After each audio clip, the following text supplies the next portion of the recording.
How's it going, everyone? This is Abe's Card Collection back with another Through the Mail Tuesday video.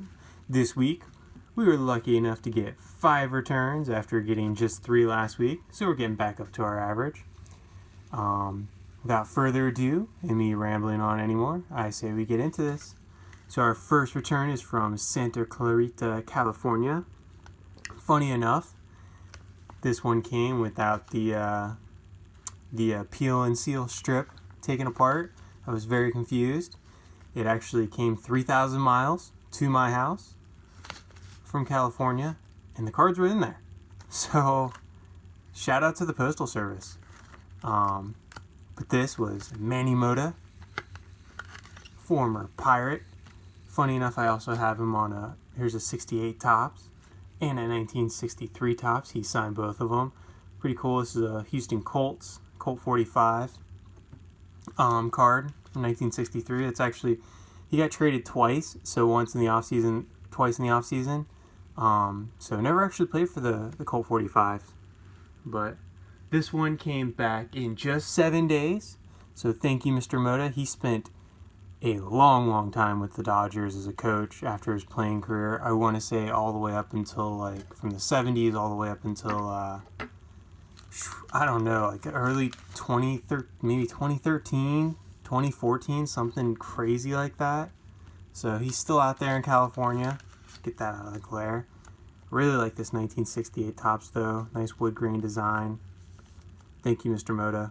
Really appreciate that. Again, guys, just 7 days. Really nice return. Our second return is a bit of a mystery from Phoenix, Arizona. I am hoping that it is a spring training return. This will be spring training return number 3, I believe. I know we got Nick Solak last week. I feel like we got one before him. There's like I don't know what's going on in here. Oh, whoops. Alright. Card is stuck. Can you guys see that? It's stuck. Let's try this. Looks like they stuck it in topside. Don't usually see that. It is spring training though. Alright, struggling through this one. This is probably why a lot of guys pre-open stuff. It is a first Bowman. Corbin Burns. Alright. Put that one down because there's also another one in here. So he put them topside up. Let's see here. So I got his first Bowman from 2016 draft, I want to say. Those boxes are insane prices now. I remember getting them really cheap. And now his 2019 rookie card is stuck in here. Did you guys really expect TTM to be this hard? Whew. Look at that.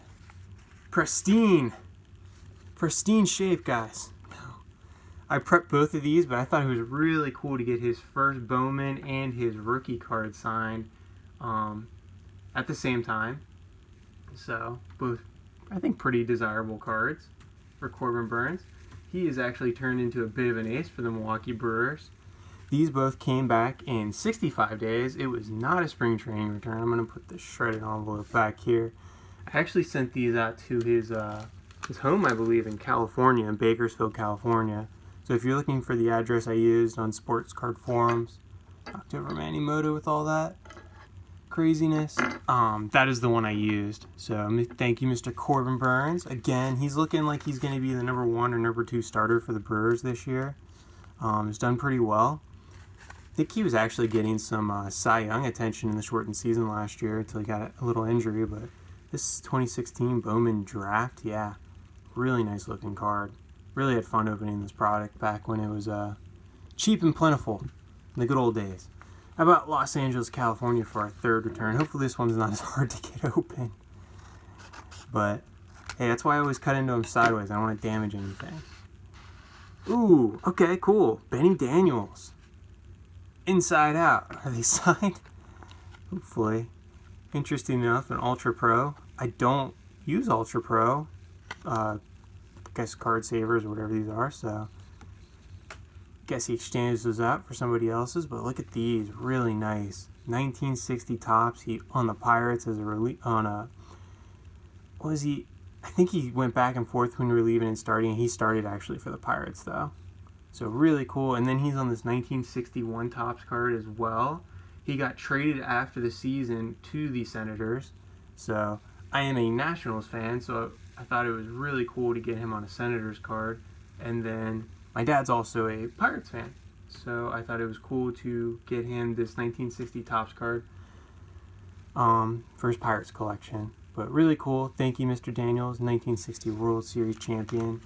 I believe he's 91 or 92 now.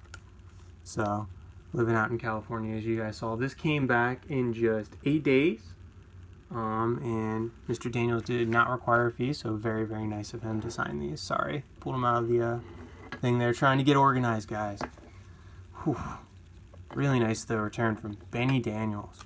Adding to that 1960. I'm trying to get as many of the 1960 Topps cards signed as I can. We're gonna, we'll feature that over the 61 Topps. 61 and 60 Topps designs are really, really nice. Our next return is also from California. This one from Santa Ana, California. Maybe I'm running out of space. I knocked over Jackie Robinson. That's not good. Get those letters out, or those envelopes out of here. Put Mr. Robinson back up. But Santa Ana, California. This one's all, looks like it's been eaten into. It's okay. Cut through what's left of this envelope. And, ooh, sweet Jim Palmer. Wow. All right. Hall of Famer in 1990. Got inducted with Mr. Joe Morgan. Got him here on this 1984 Topps and 1973 Topps. I lied. This is a 1979 Topps. I was way off. But yeah, 79 Topps and a 73 Topps. I wasn't off on this one. I was actually kind of not sure if I was going to send this one out. He is the, I guess you could say, color commentator for the Baltimore Orioles. And I guess with COVID, usually he'd be reporting right now to do, you know, the play-by-play stuff. But I guess with COVID, they delayed that, or he's just going to do it from home out in California. I know he also has residence in Baltimore, but in the off-season, he lives out in California. So, kind of wasn't sure if I should send these out. Worst case, I thought, hey, maybe he would, you know, during the All-Star break or something, if he's already in Baltimore, would just sign them then and not forget about them. So, pleasantly surprised to get these back. Really like this 73 Topps. 79 Topps, pretty good too. Pick both of these cards up on a mail day at some point. Nice big bold blue signature.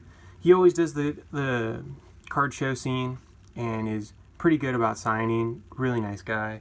These came back in just 14 days.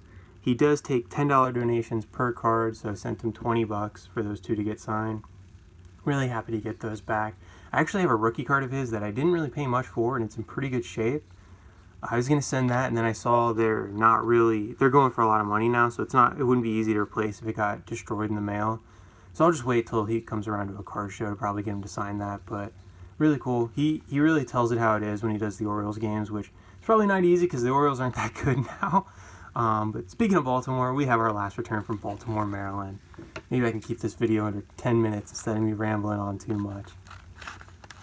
No, you guys just want the returns. Let's see. And I didn't do the best job with this one. Let's see. Got a little letter in here. Pull it over here for a second. I think it was just for protection, but we'll make sure. Ooh, this is a cool one. Yeah, he didn't write anything on my letter. He just used it for protection. Billy Ripken. Speaking of, wow, okay. So we got one card. We got a little smudged here on the 92 upper deck, but that's okay. I think this is a 93 upper deck. Yeah, it is a 93. What else we have? The 1991 Topps card. Really cool. And then this 1990 Fleer. Man, 4 for 4 from Mr. Billy Ripken.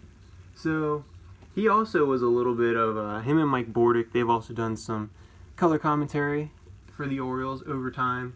Mr. Ripken has now moved on to MLB Network. So, he does a lot of MLB Tonight stuff.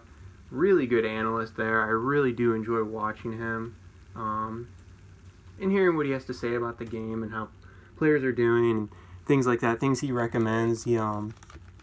His dad, of course, Cal Ripken Sr. and his brother, Cal Ripken Jr., one of my favorite players of all time.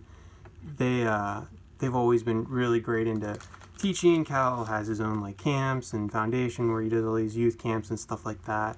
And so watching Billy Ripken on MLB Tonight, he kind of has a lot of good things to say that you can pass on to kids and stuff like that. Or if I was still playing stuff like that, I wish I would have had that growing up, just to kind of get all these pointers on how to play the infield, how to make contact at the plate, stuff like that.